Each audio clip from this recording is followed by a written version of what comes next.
Hey folks, Chris Johnson here reporting for the first time in a long time for the Framingham Mustangs, bringing you news that the team made the playoffs. It was very close. Went down to the tiebreaker between them and Marlboro. First thing on the list, you have to look at winning percentage between the two teams, and they both won a game. So that had to cancel out. You had to go to their secondary tiebreaker, which was who had the better in-conference winning percentage. That goes to Framingham as they finished the in-conference season 8-6, while Marlboro finished 7-7. Other notes: Framingham's going into the playoffs after a 9-0 loss. We had some interviews with Colin Tugas and Coach Sampson, and both of them made mention to hitting the ball. So that's what we got to see from this Framingham team if they want to win their first championship in 6 years. So let's go now to the interviews that we had with Colin Tugas and Coach. Colin Tugas. First of all, what's going through your mind? You just made the playoffs. Well, first time in a year or two that we've made the Wiffleball playoffs, and I had my doubts, along with every other player. But after the win we had at the beginning of the season, it stopped rolling.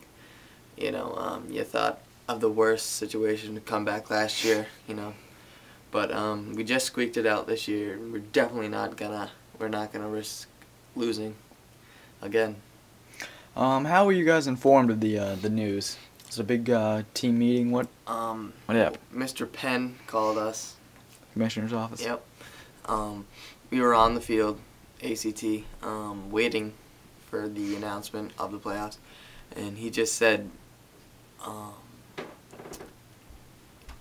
that I guess we made the playoffs, be at the field, and I missed half the conversation because our fans were just going crazy out there, as you could hear. But yeah. All right.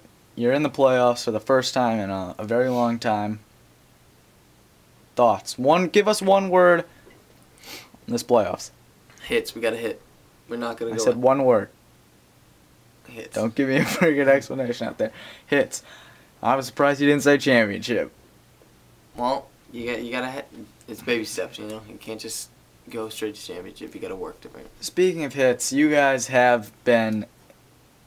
The games you've won have been close. The games you've lost, some games you've been absolutely pounded. Tugas, your pitching has gone down the drain lately. How are you going to step it up during the playoffs, and how's the rest of your team going to step it up and maybe not get blown out like so? I just gotta pitch strikes and not put them over. Gotta pick up my velocity a little bit. But I mean, everyone else is doing good. I mean, my bat's coming alive lately, so. All right. Thank you. Thanks. Coach Sampson, we can have a word with you. Yeah, go ahead. How's it feel to have your team make the playoffs as your first year coaching here?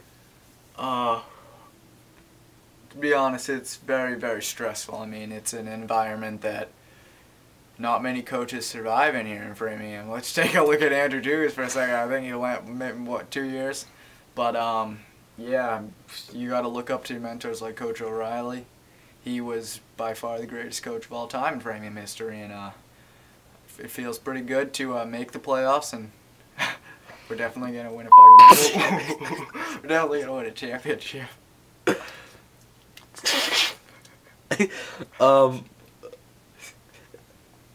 So, what's your team need to do to succeed in the playoffs? Well, I think I was listening earlier to Colin Tugas, and he said hits.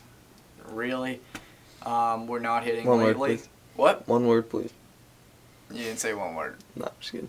But yeah, hits. I mean, I'd really like to see some of the averages that are on the site. You can see stinko. I mean, I'd like to see some of those in 300s. I mean, those star guys are going to keep hitting, and hopefully the other guys can step up for the first time of the season. Thanks, Coach. Yep. All right, that's going to do it from us here. Have a nice day.